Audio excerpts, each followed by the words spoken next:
समस्त को शुभ सकाळ एवं आम यूट्यूब चैनल शिक्षा प्रयास को स्वागत। देखंतु आज सकाळू किछि गुरुत्वपूर्ण अपडेट आसीछि।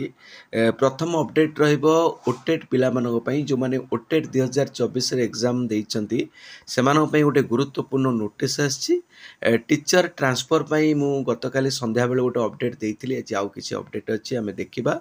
ता सहित कटक जिल्ला रे नियुक्ति पाइबे 893 शिक्षक। तेणु ये गुरुत्वपूर्ण अपडेट पाई आम चैनल सहित जोड़ी रुहतु।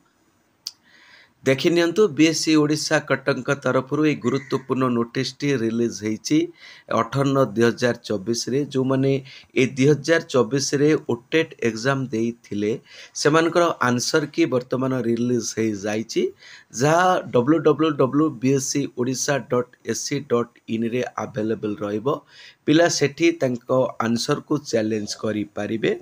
देखंतु एथिपाई कौन सब प्रोविजन रोची कैंडिडेट माने ऑनलाइन चैलेंज करिवे। देखंतु एई वेबसाइट रे तांको देखंतु against the response given in the answer की ऑन पेमेंट 500 रुपीस पर ईच रिस्पांस।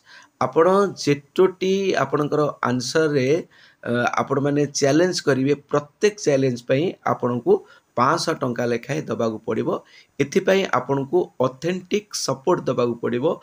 आपणकर आंसर ही ठीक सेथिपाई आपण मानकु डॉक्यूमेंट दबागु पड़िबो। ताकू बीएससी ओडिशा एग्जामिन करिवो। तापरे जाई आपण माने जदि आपण मानकर उत्तर ठीक थिबो एवं बीएससी रो उत्तर भूल थिबो तबे आपण माने मार्क पाई पारिबे।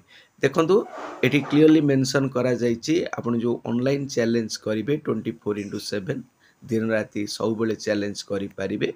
19 सेप्टेम्बर 2024 रु 23 सेप्टेम्बर 2024 पर्यंत सकाळ 10 रु आरंभ होबो एवं 23/9/2024 मिडनाइट रे शेष होबो। तेणु the candidate shell deposit the fee as well as submit the online application form by 29/9/2024। देखंतु 29/9/2024 मिडनाइट पर्यंत आपण माने फी डिपोजिट करि पारिबे। देखंतु और ये क्लियर कर देछि आपण जो चैलेंज करिवे सेटा केवल ऑनलाइन मोड ही करिवे।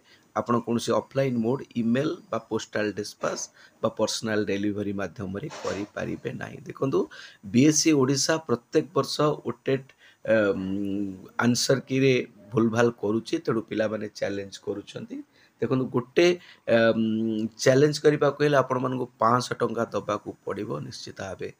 पिला मानक पई एटा गोटे कष्टकर व्यापार। देखंतु ता सहित डीएससी ओडिशा तरफ 17/9/2024 रे गुरुत्वपूर्ण नोटिस टे आसीतिला। जो माने सीनियर एसोसिएशन असिस्टेंट टीचर माने सेमानकर डिस्ट्रिक्ट ट्रांसफर स्पाउस काउंट रे करिबा पई जो स्कूल एलोकेशन देबे सेतरे वर्तमान प्रॉब्लम रहउची। तेणु प्रदीप्त सार ठारू ए गुरुत्वपूर्ण अपडेट टी आछि। देखंतु निजर स्पाउस जेउ जिल्ला रे सर्विस करिसंती केवल सेही जिल्ला की ही चॉइस लॉक करंतु नचे डीओ वेरिफिकेशन रिजेक्ट हेबो फाइनल। तेणु आपण माने जेते बेले चॉइस लॉक करूछंती चॉइस सिलेक्ट करूछंती सेते बेले आपणकर स्पाउस जो जिल्ला रे चाकरी करिसंती आपणकर स्वामी किंबा स्त्री सेही जिल्ला को ही आपण क्लिक करंतु तेबे जाई आपण सक्सेसफुल रहिबे। नचेत परवर्ती समय डीओ को कैंसिल करिवे। तेणु समस्तंकर अवगति निमंते एटा जणै दिया जाउची। ता सहित देखो स्वतंत्र जिला परिषद बैठक रे निष्पत्ति होईची कटक जिले में नियुक्ति पाइबे 893 जन शिक्षक। सरकारी स्कूल रे खाली पड़ी 1281 शिक्षक पद। आपण मैंने देखुथिबे आज बैठक रे जो शिक्षक नियुक्ति को अनुमोदन मिली शिक्षक मान को दुईटी विभाग रे नियुक्ति दिया जिवो। विभाग क नियुक्ति पाइथिबा शिक्षक माने प्रथम रु पंचम एवं विभाग 2 रे नियुक्ति पाइथिबा शिक्षक माने षष्ठ रु सप्तम अष्टम पिला मानकु शिक्षादान करिवे।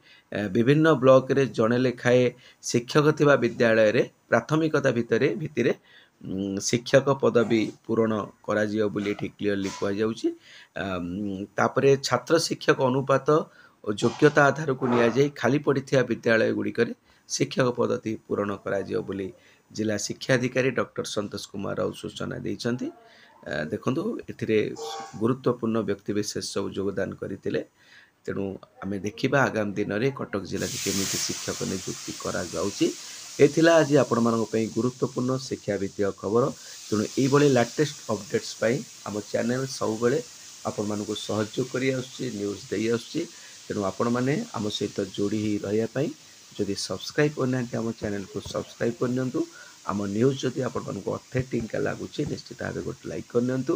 ରହୁଛି, ଧନ୍ୟବାଦ, ଜୟ ଜଗନ୍ନାଥ।